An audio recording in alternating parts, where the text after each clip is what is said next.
Jerusalem as king. As they approached Jerusalem and came to Bethphage and Bethany and Mount of Olives, Jesus sent two of his disciples, saying to them, "Go to the village ahead of you, and just as you enter it, you will find a colt tied there, which no one has ever ridden. Untie it and bring it here. If anyone asks you, 'Why are you doing this?' say, this the Lord needs and will send it back here shortly."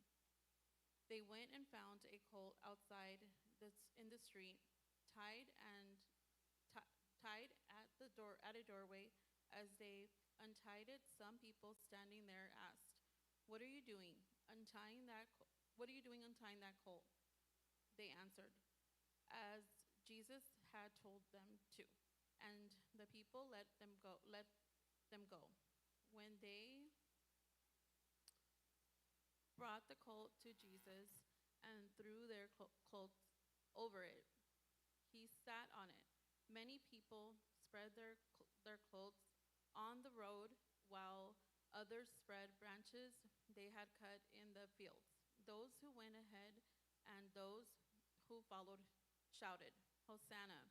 Blessed is he who comes in the name of the Lord. Blessed is the coming kingdom of our father David. Hosanna in the highest heaven."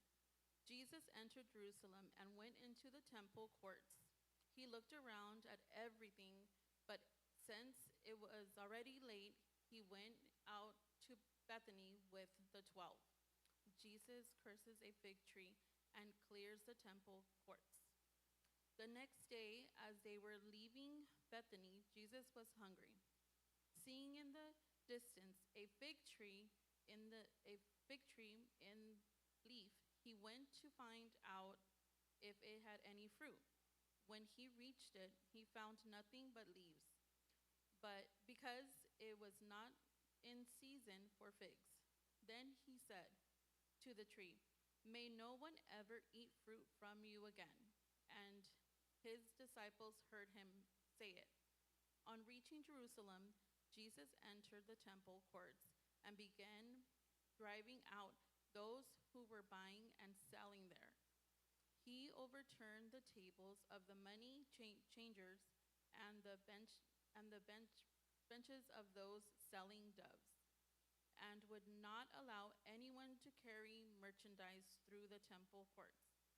And as he taught them, he said, "It is not written, 'My house will be called a house of prayer for all nations,' but you have made it a den of robbers." The chief priests and the teachers of the law heard this and began looking for a way to kill him. For they feared him, because the whole crowd was amazed at his teaching.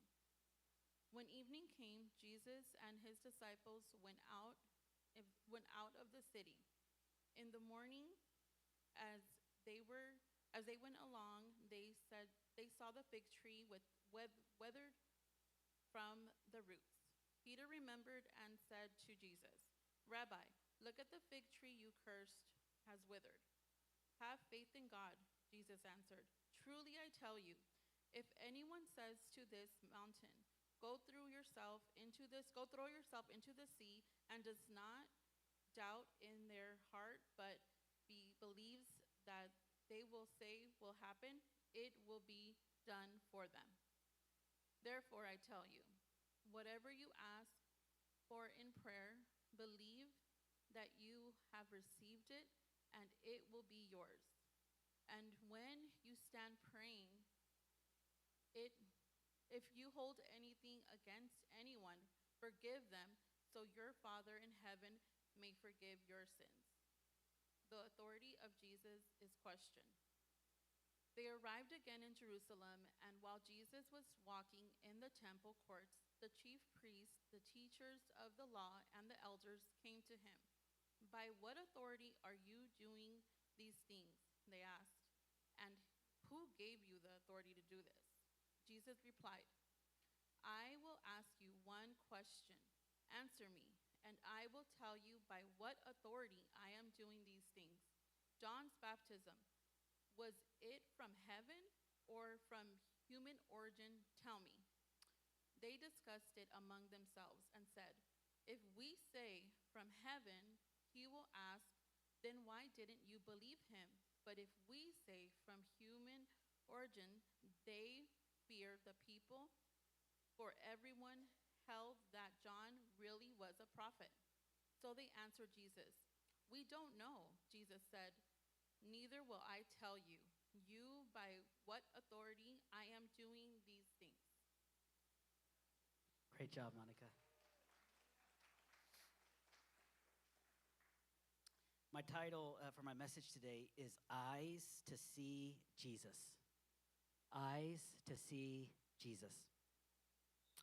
This past week, I had the opportunity to go to Monterrey, Mexico with a couple of leaders on our team, Jose Gonzalez and Gino Svella. And really the purpose was twofold. You don't have to show that yet, but thank you. We wanted to go see the newest church that is planted in Mexico, that is part of this church, and visit the pastors as they have just arrived. And we also knew that we had some logistics to nail down because our School of Transformation team is going on their outreach to Monterrey in June. It brought me such joy to be with Solomon and Megan Guzman. You can show a picture of them if you have it. As the first day, we really spent time getting to be with them and getting to see what God has put on their hearts for this new church. I'm so proud of them both, as we've gotten to walk so closely with them for the last 7 or 8 years as they were sent out of the church that we were a part of founding in 2015. And I just want to say that is the beauty of what God has allowed us to be a part of. When we plant churches and raise up pastors, we don't do it through an online posting. We don't do it through Indeed.com or churchplanners.com, right? No, we do it through years of relationship. And I remember the first time Megan and Salo walked through the doors of our church in Tijuana. I think of them going on their first mission trip, walking with them through some really tough stuff. And that's what I love about when we send people to plant churches. We're not just sending people, but we're sending family. Local Youth with a Mission base. So Youth with a Mission is a ministry that has bases, probably thousands of bases all over the world. And so we were at this base, and we invited the director to lunch. Now you can show those good-looking men. And you see Salo, Gino, myself, the director, Jared, and Jose. Some of these guys need to smile a little more. We had a great time getting to know Jared and getting to hear his story. He's a Chilean man that God touched his life, and now they are the directors and founded this base in Monterrey. And so we got to know Jared. We heard his story, but then there was kind of a pause in the conversation. So then I looked to my right and to my left, and I said, "Jose, Gino, why don't you guys share some of your stories?" And they both kind of looked at me like, "We don't have an entire day." But Jose got started. You just got to get Jose started, right? Got Jose started, and Jose started sharing his story. You can take the picture down now. Jose started sharing about growing up in a broken family and being on the streets and in addiction, and shared a story about how his marriage was going down, and about how he was starting to look for God. And then he shared about how God led them to our church. He shared the story of Jose getting baptized. Actually, Jose got baptized, then Jose baptized his son. Jenny and Jenny's mom weren't quite ready yet. Whew, I'll never forget that moment when I just baptized Jose baptized his son. We were just praying for Jennifer. And then I always did this thing at the very end. It was like, last call. Anyone here needs to get baptized. Jose and I both. This is a story we were telling actually at this lunch. Jose and I both noticed that Jenny reaches down, starts taking off her sandals. And the next thing we know, Jennifer and her mom both got baptized. I actually have a picture of that baptism. You're not going to recognize them, but this is Jose. This is before the beard. Jennifer's mom. So, so the funny thing is about this story was we were, as Jose was sharing the story, we were all like into the story. I mean, we were all super into the story, and Jose's telling the story, and I remember living this story with Jose, and as Jose was telling the story, he kept getting choked up. And then I would try to chime in and be like, oh, I remember it, but I would just start getting choked up. And I was like wiping my eyes, and then the director, the Jared, who's just getting to know us, he's like all these like big guys, you know what? And then he starts crying. I look over at Gino. Gino's always crying. And I was like, I promise we're not always crying. Like, we're all seriously like. Jose finished his story, and then Gino got started. Gino started sharing his story, and we always say that Gino's story could have like a whole TV miniseries. But then Gino always chimes in. He said, yeah, but it has to be on Showtime. And, of course, we go from laughing to crying as Gino is sharing his God story of healing and forgiveness and redemption. And it got me thinking about Jose and Gino's story and just how incredible they are. Like, literally, these guys could just go everywhere, share these stories, and God would do amazing things. But here's one thing I also know. That when Jose and Gino were living these stories, oftentimes of hitting rock bottom, they didn't feel powerful and transformative at the time. No, when they were living the stories, there were moments of hopelessness, of doubt, sometimes total despair. And it got me thinking about how many times we miss God, or we miss a moment when God is wanting to move and speak because we don't have eyes to see him. Because really, that is the story of Jesus on Palm Sunday. We see it as he entered the city of Jerusalem, where people blessed him and they welcomed him as king, but we have to see that he didn't come as they had imagined.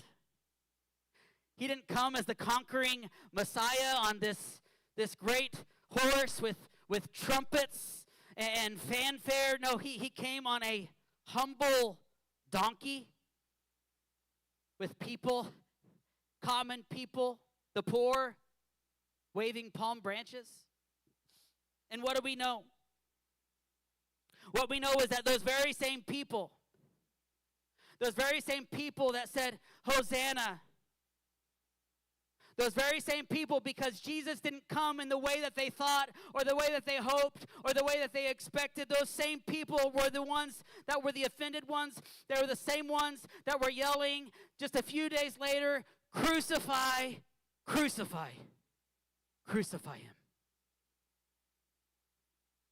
They missed Jesus. This was just another moment in the life of Jesus that people didn't have eyes to see him. Just think about this with me for a minute. Think of Jesus' birth. In many ways, Palm Sunday is the second entrance of Jesus that mirrors his first, which was his birth. Because at his birth, we see his first entrance, right? In a way that no one would ever imagine. We just make the Christmas story like this, almost this sweet little children's story. Like, we can't forget that Jesus was born to a young Jewish couple that was not married. When Mary came home from her vacation at her cousin's place, when she came home, all of a sudden she was 3 months pregnant. Most likely beginning to show. Everyone knows she's not married. Who knows what kind of scandal this was in town? Who knows what kind of chisme they had going? Joseph is welcoming her home, right? And this is before text messages. So he didn't get the text. Right? Joseph goes, he sees Mary, and he sees she's got a baby bump. And he's got to be losing his mind. Mary's like, Joseph, don't worry. The baby is God's. Joseph's like, not only is she pregnant, she's also nuts. Joseph had to be told by an angel not to divorce her. When it was time to have the baby, they went to Joseph's hometown, but no one had a place for them.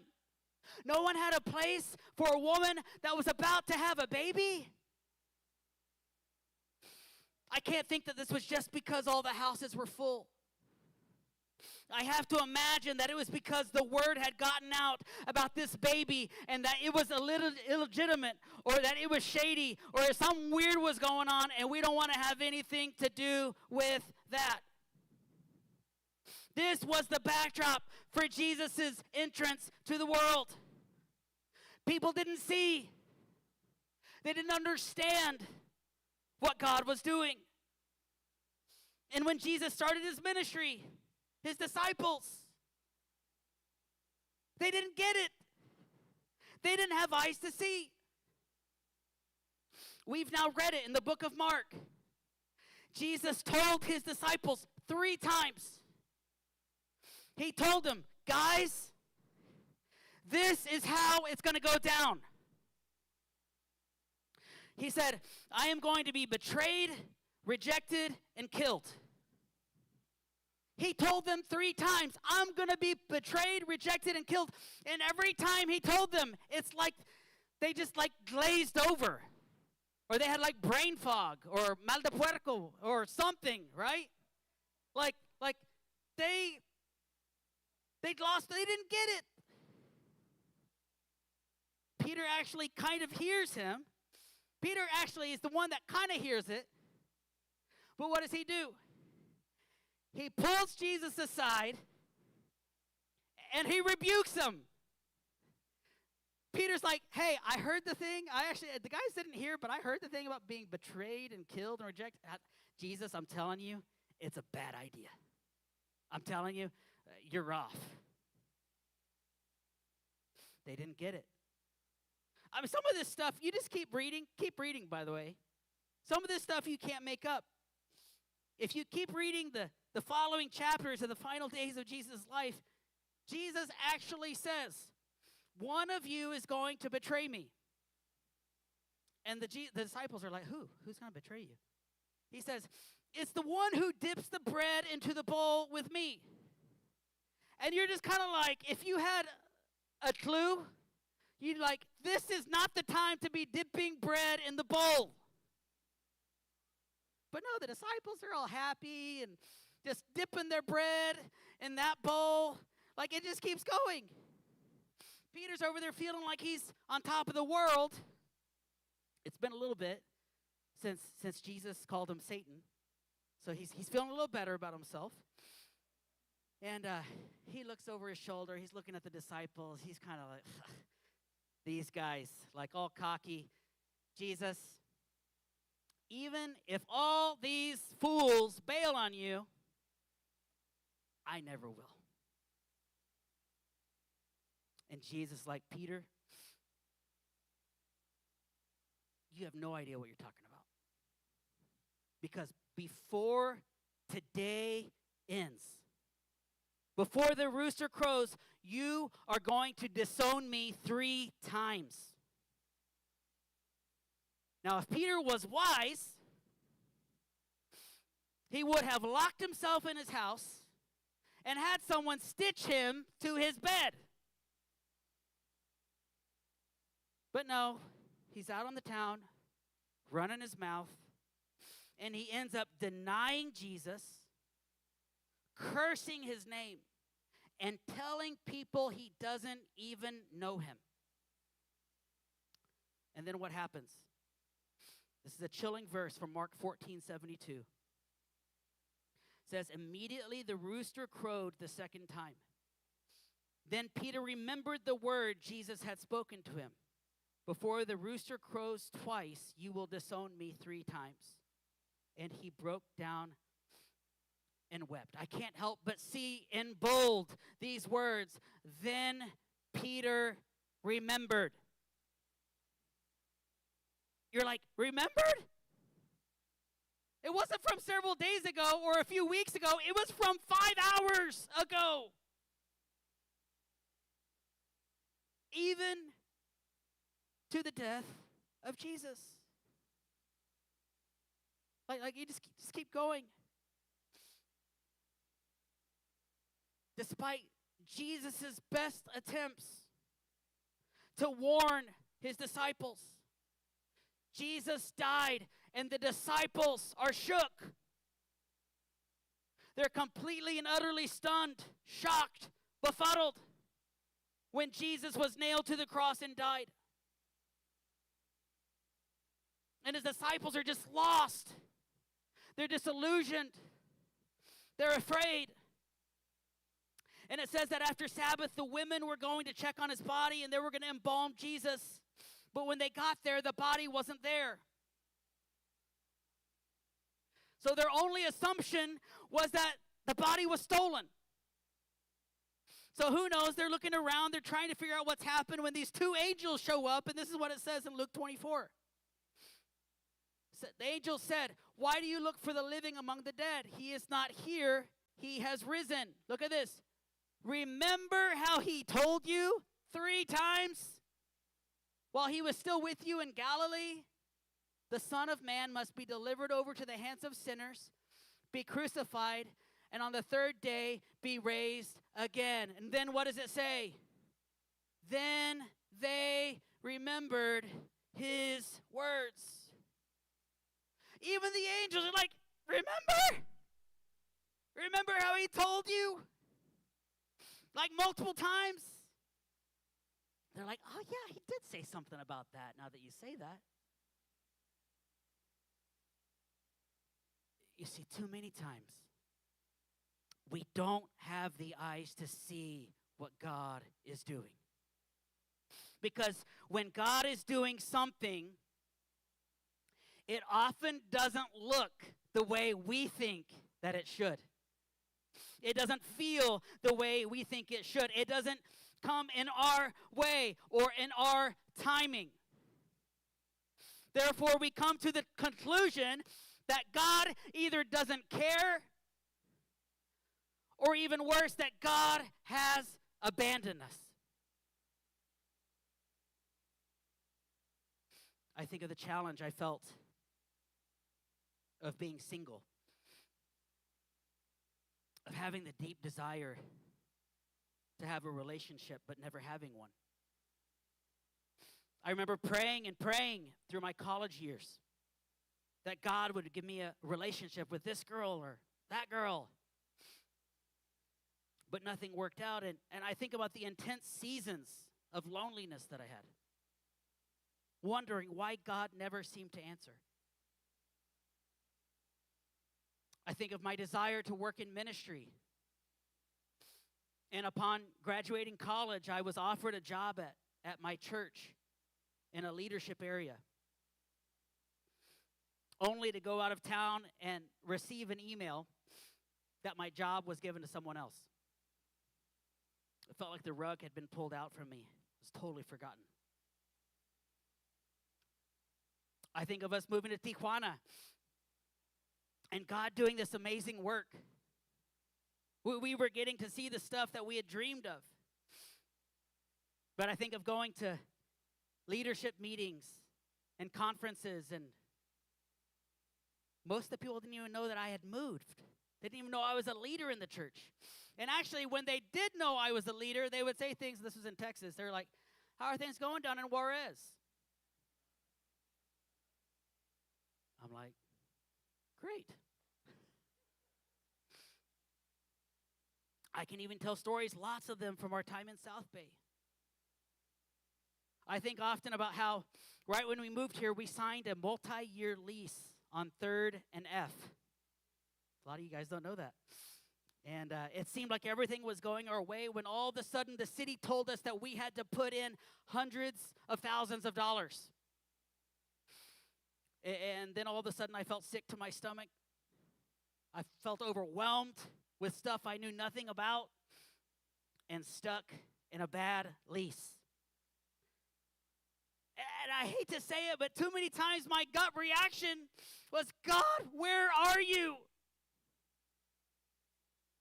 God, what are you doing? God, why does it feel like I've been forgotten or rejected or dismissed or without favor?" You see, this is so key. Because when we talk about the stories that God writes throughout the Bible, when we talk about the stories that God writes in our lives, we have to frame them in His goodness.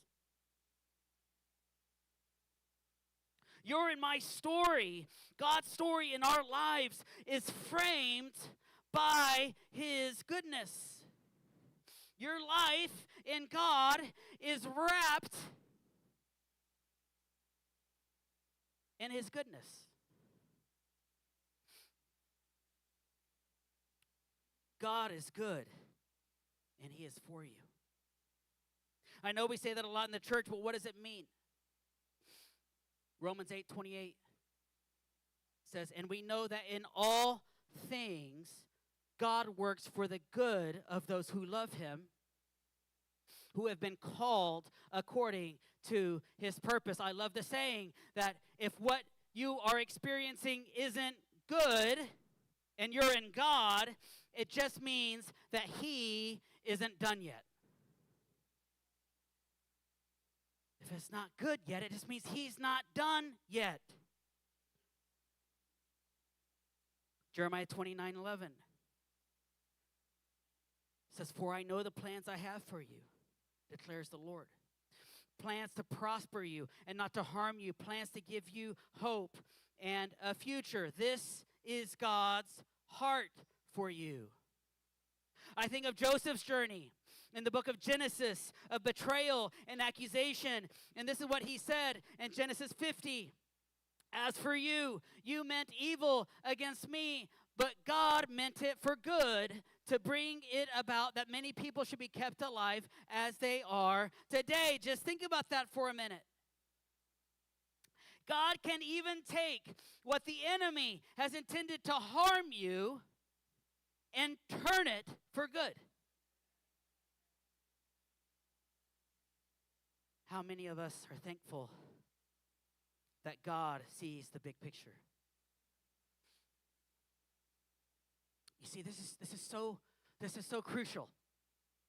You and I have the benefit of having the full story of Jesus in our hands.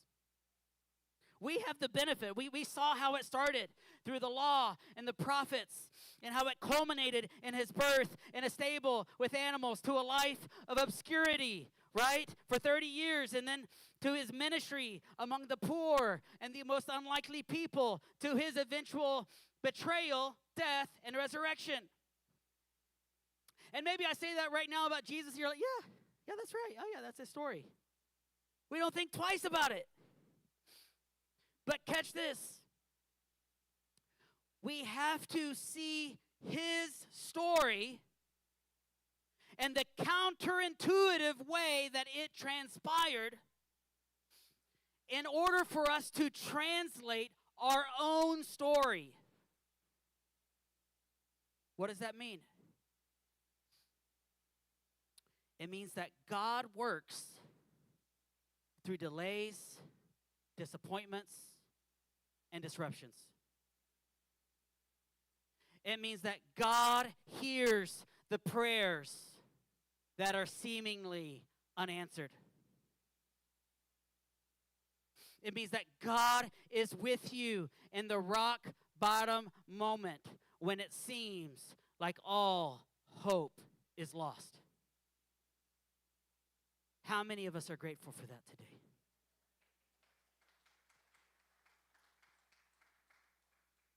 Some of you might need to take a picture of that. The story of Jesus helps us to translate our own story. God is in the delay. God is with you in the disappointment. He is for you in the disruption.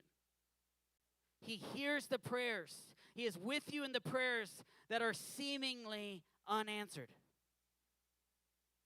And He's with you in the rock bottom moment. Like I can look back, everything I just told you. I can look back on my own life and see God's goodness in the midst of the pain. And now I am so thankful that God didn't answer my prayer for this girl or that girl, because He is preparing me for this girl. Right? Like, how many times have you looked back and been like, God, thank you so much for not answering that prayer like I thought I wanted you to. I'm so glad that job was taken from me, because it opened the door for God to birth something in me, to do something that He called me to do. I'm so glad that building didn't work out, because we would have been broke and overwhelmed if it would have. I'm so glad that people didn't recognize me as this great leader, because God had and still does have to do work in me, in my own leadership. You see, God is in your story if you look for Him. And let me just say, there is no story that is too far gone for Him. I don't care if you've burned your life down. If you think there is no hope, if all you see is a hot mess, God is in the hot mess with you. And from the ashes of your death and your depression and your disappointment, God is able to bring forth life.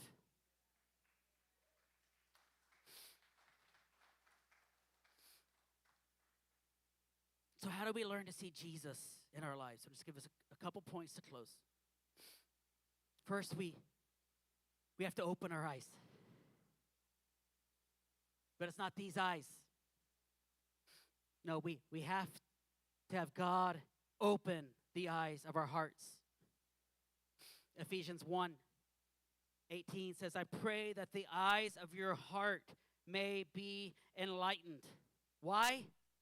So that you may know the hope that He has called you to, the riches of His inheritance in His holy people, and His incomparably great power for us who believe. You won't have hope, you won't have life, you won't have power if you're not able to see it. And it takes God for us to see. It takes God to see God. We aren't able to see God on our own. We have to have Him open the eyes of our hearts. That's why we sing that song, open the eyes of my heart, Lord. I want to see you. He has to open our eyes. I can't tell you how much this has helped me in life. You know how it's helped me? It's helped me to not freak out and make impulsive decisions. Because how many of us know that life happens all the time? I'm sure life happened for you this morning. Someone cuts you off on the road. Your flight gets canceled. You don't get the opportunity. Things don't work out like you thought.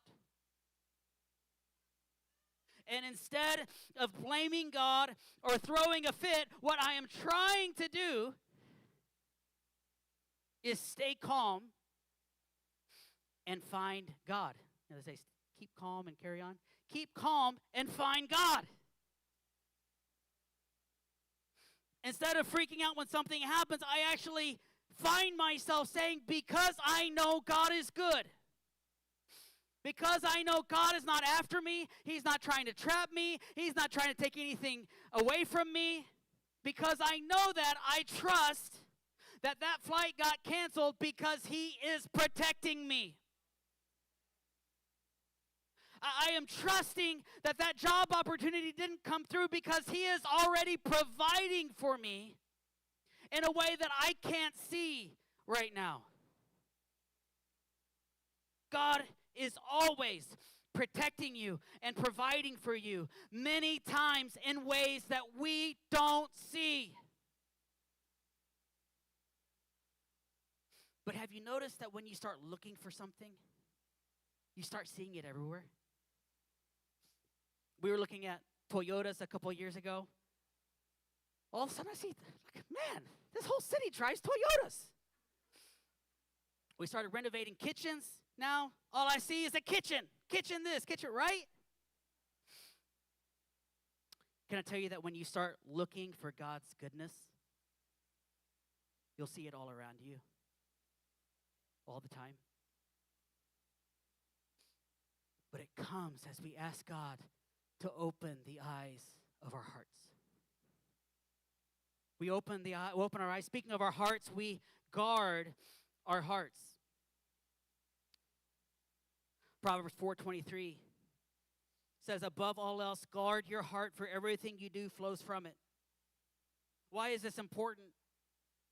Because we see throughout the story of Jesus, the disciples, and they were all over the place. Peter's feeling like a star when he calls Jesus the Messiah. 2 minutes later, Jesus said, get behind me, Satan. Jesus talking about, hey, it's all about being humble and surrender. The next minute, the disciples are talking about who's the greatest and who's going to sit at Jesus' right hand. Like, this is important because so many of us, again, respond in reactive and impulsive ways. And we just do and say what we think and feel. We're just like, I'm just going with my gut, just following my heart. Actually, Jeremiah 17 says, the heart is deceitful above all things. We have to realize that what we think and what we feel, listen to this, is oftentimes in opposition to what God is wanting to do in our lives. Can I just tell you that if your faith is contingent upon how you feel in life, then that's not faith at all. Faith is activated when you choose God, when everything else says otherwise.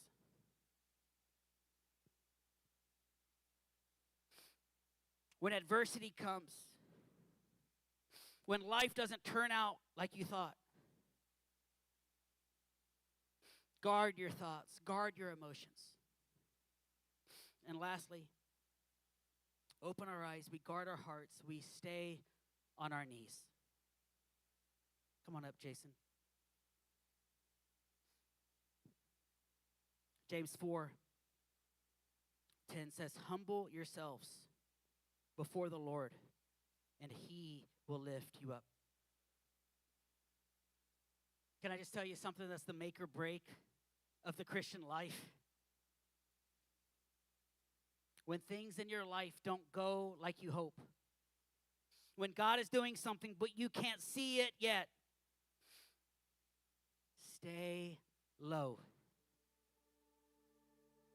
Stay humble.